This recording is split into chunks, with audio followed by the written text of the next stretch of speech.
आज के समय में भारत का शेयर बाजार दुनिया के टॉप 5 शेयर बाजार में से एक है।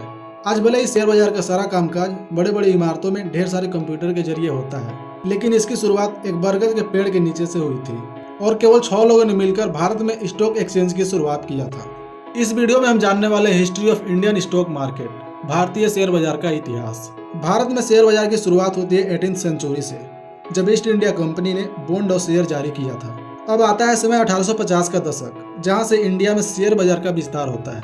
1850 के दशक के दौरान मुंबई के टाउन हॉल के सामने एक बरगद का पेड़ था। उस जगह को आज के समय में हॉर्नीमैन सर्कल के नाम से जाना जाता है। इसी बरगद के पेड़ के नीचे कपास के कारोबार से जुड़े सौदे होते थे। The temple of wealth creation book के अनुसार 6 स्टॉक ब्रोकर ने उसी बरगद के पेड़ के नीचे जमा होना शुरू किया था। उन 6 स्टॉक ब्रोकर में से कुछ गुजराती और कुछ पारसी थे। इसका शुरुआत करने का श्रेय कपास के व्यापारी रायचंद जैन को भी दिया जाता है। धीरे धीरे वहां पर बहुत सारे ब्रोकर यानी दलाल जमा होने लगे और सौदे होने लगा। लगातार ब्रोकर की संख्या में बढ़ोतरी हो रहा था, जिसके कारण 1874 में उन लोगों ने अपना स्थान चेंज कर लिया और फिर मेडोज स्ट्रीट पर जुटने लगे। बाद में वह जगह दलाल स्ट्रीट के नाम से फेमस हो गया। फिर ब्रोकर ने मिलकर एक आधिकारिक ग्रुप बनाया जिसका नाम रखा the native share and stock broker association.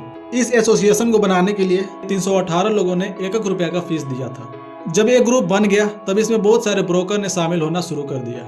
उस दौरान इस एसोसिएशन में जुड़ने के लिए ब्रोकर को 1 रुपया का एंट्री फी देना पड़ता था। 1875 में भारत में सबसे पहला स्टॉक एक्सचेंज का उद्घाटन हुआ, जिसका नाम था BSE यानी बॉम्बे स्टॉक एक्सचेंज।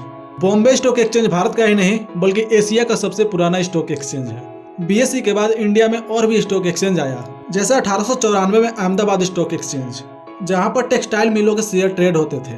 1908 में कलकत्ता स्टॉक एक्सचेंज, जहां पर प्लांटेशन और जूट मिल का शेयर ट्रेड होता था। 1920 में मद्रास स्टॉक एक्सचेंज की भी शुरुआत हुई। 1930 में इंदौर स्टॉक एक्सचेंज, 1943 में हैदराबाद स्टॉक एक्सचेंज और 1947 में दिल्ली स्टॉक एक्सचेंज की भी शुरुआत हुई। देश की आजादी के 10 साल बाद 31 अगस्त 1957 में बॉम्बे स्टॉक एक्सचेंज को गवर्नमेंट ने सिक्योरिटी एक्ट के तहत लाया। अब BSE अस्थायी मान्यता प्राप्त करने वाला देश का पहला स्टॉक एक्सचेंज बन गया था। 1986 में BSE में सेंसेक्स इंडेक्स को बनाया गया, जिसमें ओवरऑल मार्केट में से टॉप 30 कंपनी का परफॉर्मेंस मेजर करके मार्केट का हेल्थ बताने के लिए बनाया गया था। साल 1980 तक BSE बहुत ही कम ट्रांसपेरेंसी के साथ काम कर रहा था। इस दशक के अंत तक नई आर्थिक ग्रोथ के लिए एक आधुनिक वित्तीय सिस्टम की जरूरत पड़ी, जिसके बाद भारत सरकार ने 1988 में सेबी यानी security and exchange board of India की स्थापना की। लेकिन 1988 में सेबी नॉन स्टेचुरी बॉडी था। नॉन स्टेचुरी का मतलब है अस्तित्व में है लेकिन उसके पास पावर नहीं है। अब आता है समय 1992, शेयर बाजार के लिए बुरे दिन। हर्षद मेहता स्कैम 1992। उस समय यह स्कैम 4000 करोड़ का था। आप सोच सकते हैं कितना बड़ा रकम होगा। इसके बाद 1992 में सेबी को भारतीय संसद द्वारा पारित सेबी अधिनियम 1992 के साथ पावर दिया गया। साल 1992 में एक और स्टॉक एक्सचेंज का स्थापना हुआ, जिसका नाम था NSE यानी national stock exchange. NSE Indian share market में क्रांति लेकर आया।